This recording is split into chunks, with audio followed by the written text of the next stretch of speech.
Thank you so much for being here with us today.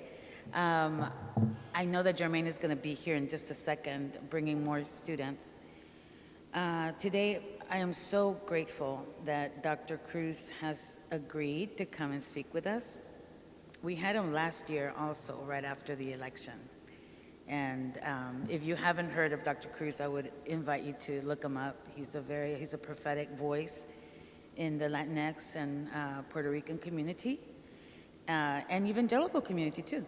And one of the things that I thought was really interesting is that he reminded me this morning that it's Puerto Rican Heritage Month. So yay, wepa. So Dr. Cruz is Associate Professor of Religion and Society here at Union. And he's a senior pastor at Trinity Lutheran Church in Sunset Park. Woohoo! Are you still doing that? I'm kidding. A native New Yorker of Afro-Boricua heritage, he holds a Ph.D. in Religion and Society. His scholarships explores Afro-Latinx and urban Christianities, Pentecostalism, and the intersections of race, culture, and social justice. Both in the classroom and in the pulpit, Dr. Cruz is known for his decolonial approach to theology and his commitment to justice for marginalized communities. And I am, again, very grateful that you're here with us, and I can't wait to hear what you have for us. So welcome, Dr. Cruz.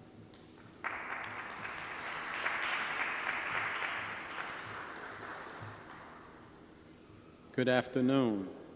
So the title of the few words I'm going to share this afternoon is Fabrications and Misrepresentations of the Latinx Communities. And I put next to it a footnote, because it would basically be something that you would find in footnotes maybe, but not discussed in the main portion of text.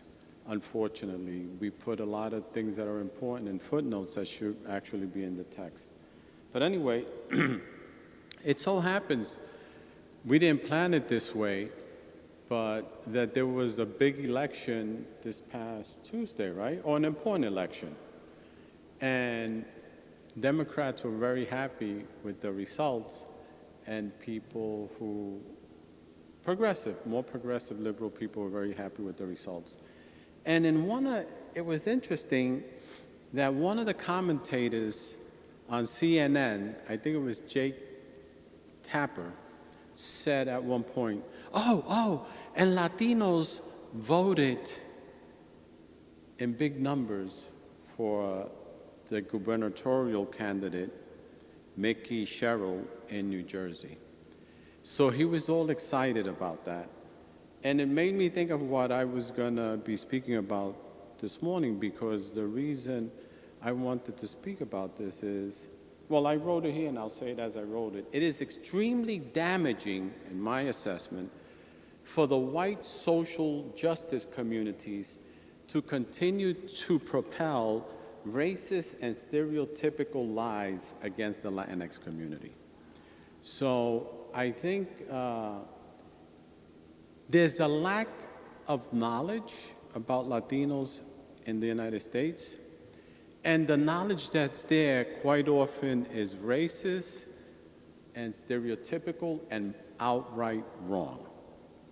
So that's a problem for the social justice communities, and it's obviously a problem for the Latinx community in the United States.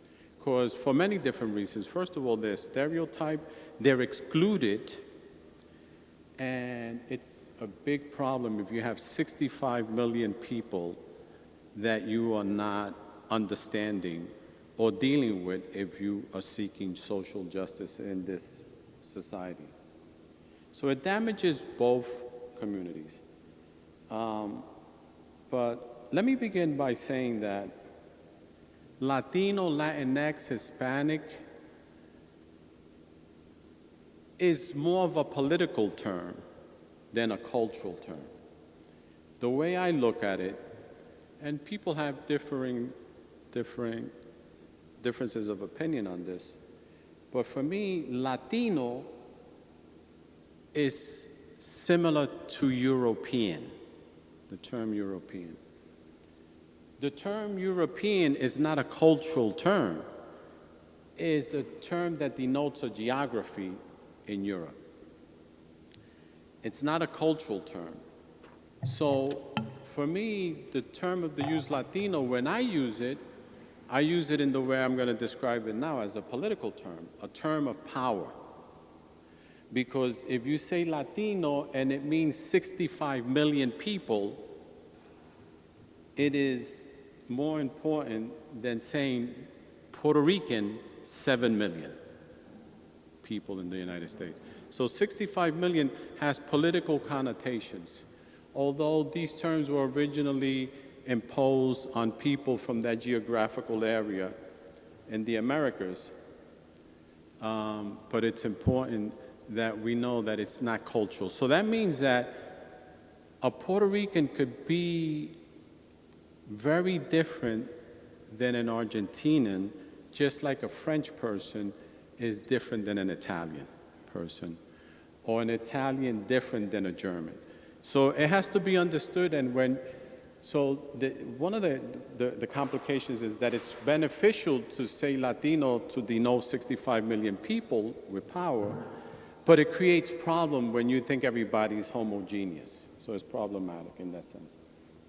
I just want to say that also, that of the two major Latin American people in this country, Mexicans and Puerto Ricans, we went there first. They didn't come here first. We went into Mexican land, and the United States invaded the island of Puerto Rico in 1898. So when people are thinking about immigration, migration, no, we went there first. Then they came here. When the United States invaded the island of Puerto Rico and destroyed their economic system, it forced people to come this way. So it wasn't started that way. But before I go on, I want to talk about two things that happened to me, which helps to clarify why I think there's a problem with the fabrications and misrepresentations of the Latino community. During COVID, during the time that COVID was taking place, I received a phone call from a public relations firm, big public relations firms from Washington, D.C. And they had gotten my name through Union. They either saw the website, they knew I was a professor here, and they wanted to do a story about why Latinos didn't want to get vaccinated. Things like that were said about the black community too. And I suspect that some of it was fabricated there too, or lies, or I don't know what the benefit is, that white liberals, because this lecture is for white liberals, not for MAGA people, they're lost already. No, I'm saying it for white liberals because some of these stereotypical ideas when it comes to elections are coming from that segment, from the Democratic Party. I think Democrats could be labeled liberal, right? Or at least we do so. So I was called, and I said, you got the wrong person to do that story. And the lady says, why? Why are you saying this? She said, I said, because you got it wrong. So she said, well, didn't you read the article in the Washington Post about how Latinos don't want to be vaccinated? I said, I did. And unfortunately, the Washington Post continues to do what white people have done to the black and Latino community. If your pool of people that you're interviewing are right-wing MAGA evangelical Latinos, what do you think the answer is going to be? It's like studies that were done about the psychology of black men, and the studies were done in prisons because they had a captive audience. Are you going to suggest that men who are in prison are examples of the whole of men, black men in general? The pool you're picking is a particular one that's gonna lead your study in a certain way. So she said, I said, listen, where did you get your statistics? Because a lot of stuff that's said about the Latinx community is not based on research. It's based on people's ideas that are usually based on racist ideas and stereotypical ideas. I said, is Puerto Rico considered Latino? She said, yeah, I would think so. I said, even today, Puerto Rico has the highest COVID vaccination rate of any place in the United States. And at that point, it was the highest vaccinated place in the world. People were jumping over each other's heads to get vaccinated. So I said, where are you getting your information from? Well, she had gotten it from the Washington Post that interviewed right-wing MAGA people and went into the study with that assumption. But I'm pretty sure you heard that Latinos didn't want to get vaccinated. I don't know where that idea came from. So these misrepresentations and fabrications keep the white liberal community from working with Latinx communities, which comprise 65 million people. You can't do social justice in this country if you ignore the Latino population, which are the biggest population in the biggest cities in the United States right now. All the biggest cities, the biggest group that's there are Latinos. So I just give that as an example of how bizarre, it's kind of bizarre. The Washington Post, a serious newspaper, giving such distorted information, then one of the big public relations firms of Washington, D.C., not doing their homework before to find out something that was... I told her, go to Sunset Park, which is majority Latino community, see how the vaccination rates are there. So I had another experience that I wanted to mention just to discuss this issue of fabrications and lies. It happened to me here at Union Theological Seminary. My first semester teaching here, I go to my field meeting, and I say, why are there such few Latinos in the school? And one of my colleagues said, because they're homophobic, so they don't want to come here. Two problems with that. One is that, well, three problems. You shouldn't be in an institution of higher learning making comments like that without any research to back it up. We do teach that you have to do research. If a student of mine wrote something like that about any group without any citations of serious work, they would probably fail. Second, if you have that belief, you're not going to outreach Latinos because they're homophobic. They don't want to come here. So that's another problem. And the other problem is, I guess, I said three and I forgot the third one, but I think it is that you're denigrating people, intentionally or unintentionally. So I bring that up because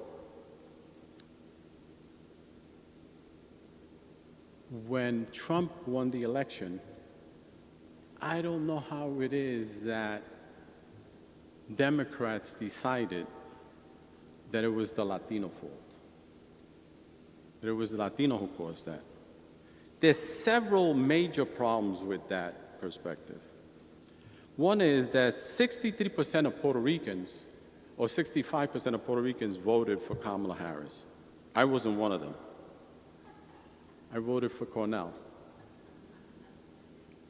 But there's 63% of Mexicans voted Democrat. So how high of a percentage do Latinos have to be approved? Does everybody have to vote 90%? They're not allowed to think in other ways. But on top of that, no one really focused of the white liberals, and I'm saying white liberals because I'm at this time putting them together with Democrats, for lack of a better word, not to say Democrats. did not complain enough over the fact that 52% of white women voted for Trump in 2016, and in 2024, 55% of women voted for Trump. It went higher, not lower. Nobody found that strange. But, you know, in Puerto Rico, they have primary elections. The numbers there were even higher for Kamala, 65%. But they can't vote for the presidential elections. So they could only vote for primaries.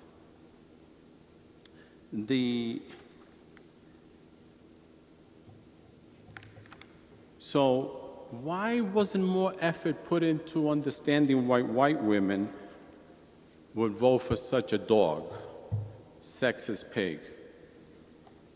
That's really what's strange. Not that some small percentage of Latinos voted for Trump.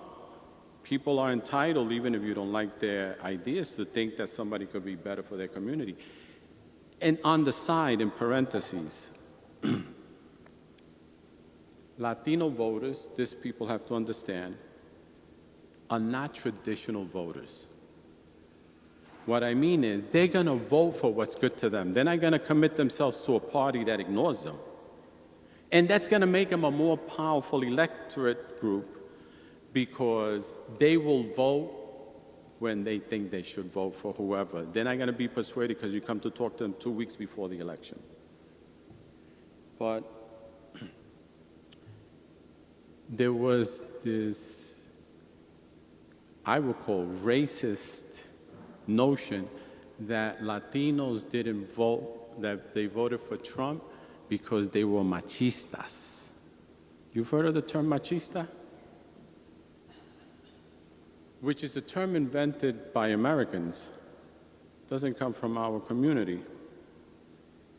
But there's this lie and fabrication that Latino people, men, are more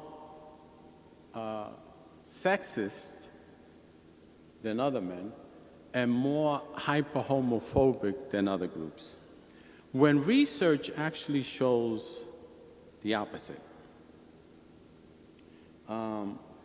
Most research, good research, shows that the gender role fluidity in Latino families is, well, gender role fluidity is much more prominent in Latino families. And it's not because there's a DNA in them, like white racists suggest that we have a DNA of hyper-homophobia or hyper-sexism. They're not less sexist because of a DNA. It's because of social, historical, political realities, where families have had to learn how to live differently than what has been imposed upon by this society. So I'm sorry that I'm going to be speaking about a lot of things, but it's just I want to bring out these points in this short time we have. If you notice, or if you don't notice, which most people don't, when we speak of sexism in Latin America, about Latinos and Latin Americans, it's not spoken about as an ideological issue. It's spoken about as if it's cultural. When we speak of patriarchy, when it comes to white men, it's an ideological issue. When we speak of sexism and homophobia about Latino men, we call it a cultural issue, because we continue with these culturalist theories of understanding people of color. Do you understand what I'm saying? Oh, in the United States, when it's white men, it's ideological. When it's Latino men, it's their cultural. It's a way to denigrate the culture of Latinos. It's racist. Even if it's unconscious in our part, it's still racist, and it denigrates our people. The interesting thing is, I like to tell my students, how many anti-women laws or anti-women policies have been written and created by Latino and black men. All the anti-women laws and policies in this country were created by white men. So why are we getting all the blame for sexism? We have to question ourselves. What's happening with that? How did I get involved in this when I haven't had the power? In fact, the Latino and black congressional caucuses in the United States have been for same-sex marriage all along. It's been white men who have the power to stop it. So why is this overemphasis on machismo? And this is 85% of black men voted for Hillary Clinton when she ran. Were they not sexist then? No, maybe they just didn't like Kamala Harris or Joe Biden. Or maybe it was the Palestinian thing. You know, so it's like the white liberal establishment has to find somebody to blame. Let's not blame the 55% of white women who voted for Trump. Let's blame Latino men. So, do you know that the most liberal group on LGBTQIQ issues in the Democratic Party, do you know which group it is? Anybody know? Hispanic Catholics.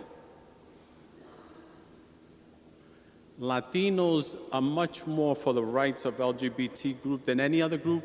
Where they are similar in statistics, you know, statistically, is in same-sex marriage, they're there with white people.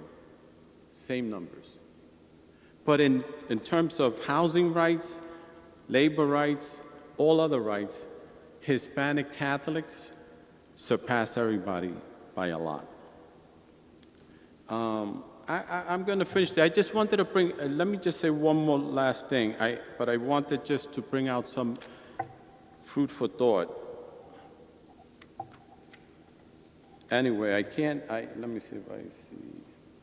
You know, I wanted to say, okay, I think I found it here.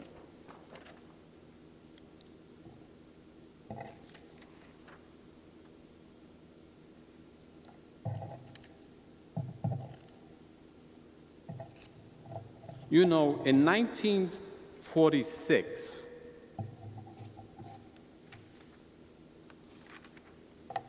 Puerto Rico elected the first female mayor of a capital city in the Americas. Felicita Rincón de Gautier became mayor of San Juan in 1946 and went on to be reelected 4 terms. Latinos voted in a female mayor of a major city before any other state in this country. In fact, I was thinking, New York City has New York City had a female mayor? I guess all these white people are hyper-sexist.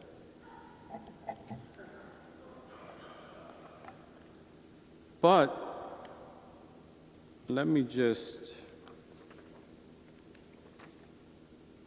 so this is 1946. This is not even close to our times now. But of course, in the Caribbean, we had native women who were the cacicas. So that's not new to us. In fact, Santeria and the Afro-Caribbean religions have always had high priests who were female. The African religious traditions that were brought to Cuba, the Babalao, the highest of priests, could be a woman in Africa.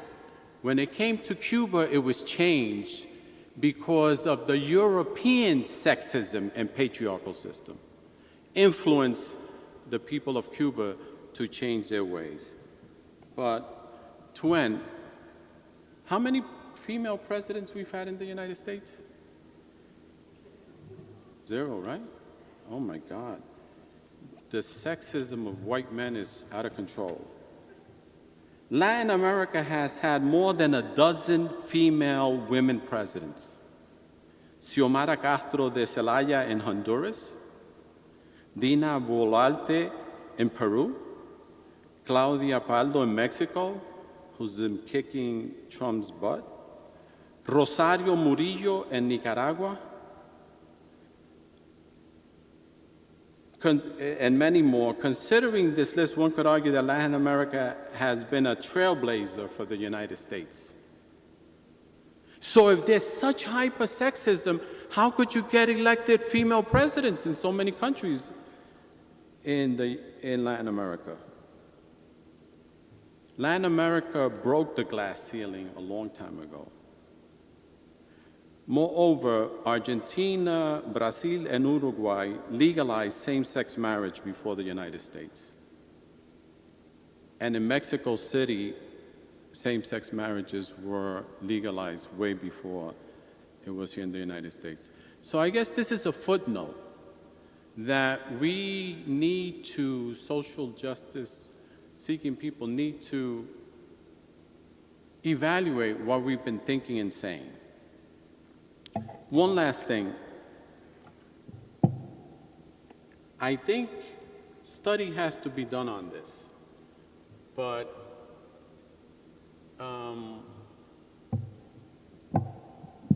we need to understand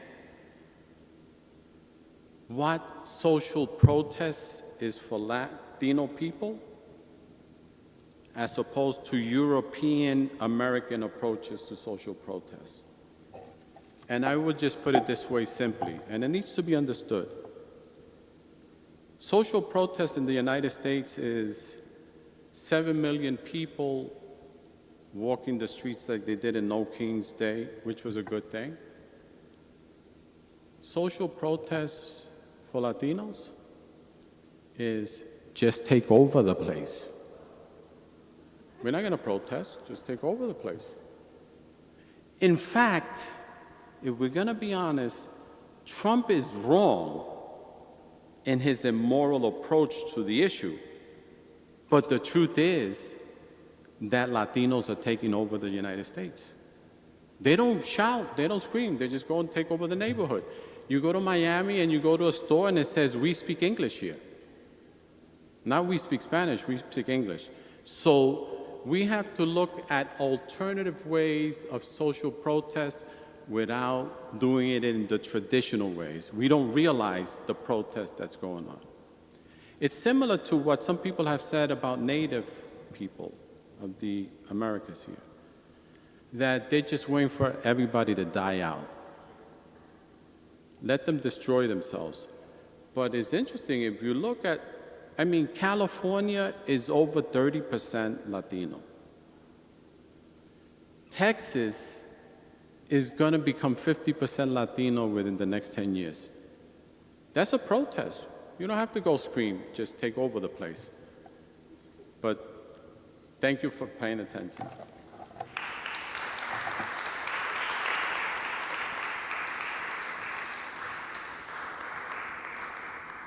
Thank you so much, Dr. Cruz. Do we have any comments or questions?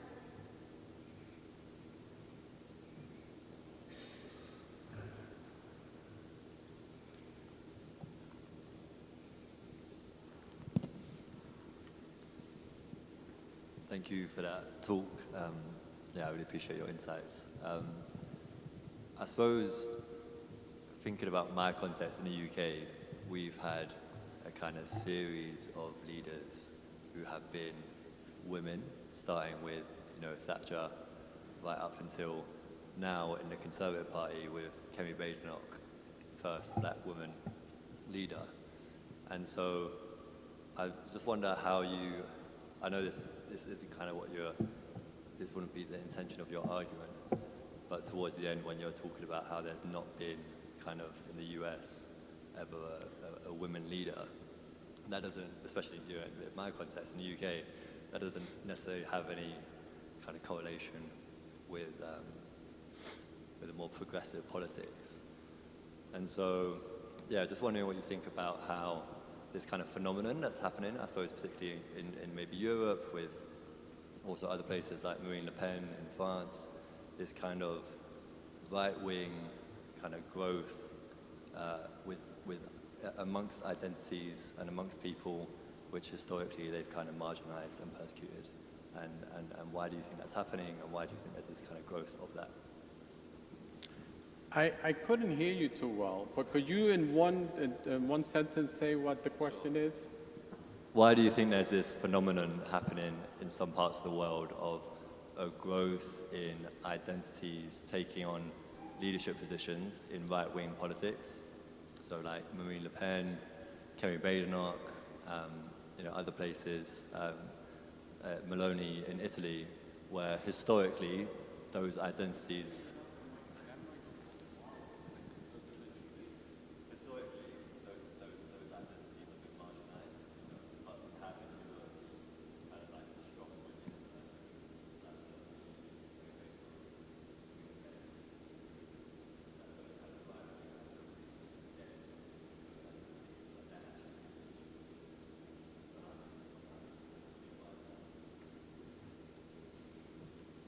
You're saying that more women are taking leadership in Europe, but they're from right-wing ideologies?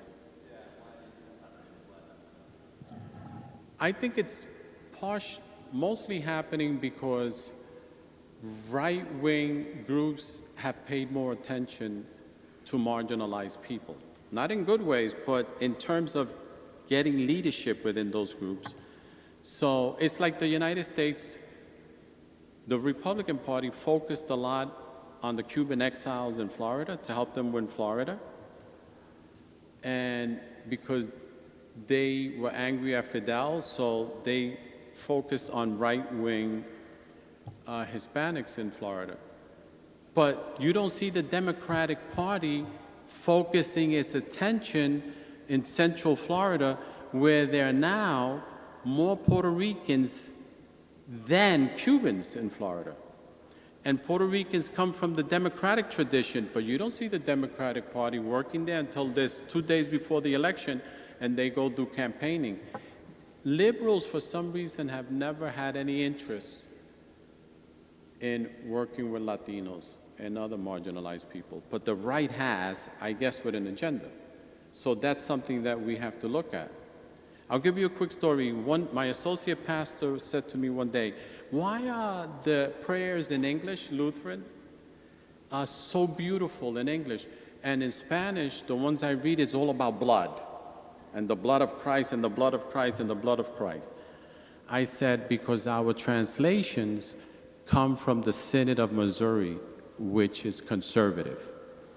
The ELCA doesn't care enough to translate stuff. So it's the same concept. We ignore the people, well, that's what you get. Somebody else is going to reach out to them and work with them.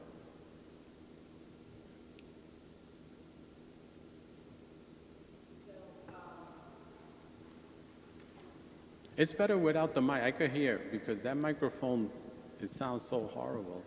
Oh, you want other people to hear? Okay, I'm sorry. So, I see the issue of, talking about white liberals, and the Democratic Party is that they just assume that all people, all others, quote unquote others, are automatically for that party, and they never try to court us. They never try to court the Latino community. They barely sometimes court the Black community, and they just, assume that that vote's going to be given. They very rarely court women. And they do that with every single community. They just assume that, we have the better policies for everybody, so all of these minority groups are going to vote. And so I think part of the challenge, and I don't know if you have any ideas for it, is how do we get them to start realizing it's you can't just assume that we're going to vote for you when you don't even bother. My partner used to say that the last time West Virginia went for a Democrat for president was Kennedy, because he went there and actually campaigned in the state because he thought they were important. And that's kind of like what's happened now. It's they don't campaign to the communities. And what little campaigning they do, it's more for show rather than to really like understand what's going on within our communities. I think when it comes to the Latino community, besides the fact that white liberals think that they're the norm with everything, so they got it right, they can't have any challenge. They don't understand that the Latin American community, Latino community, is transnational. So just because you look like them, they don't think you're going to be a good candidate or a good president, because we've had presidents that are from our people, from our countries. I hate the governor of Puerto Rico right now. She's Puerto Rican. So that's one thing that Latino voters come with a different attitude. It's like, I'm transnational. I know what it is to have somebody that looks like me, but it doesn't mean they're any good.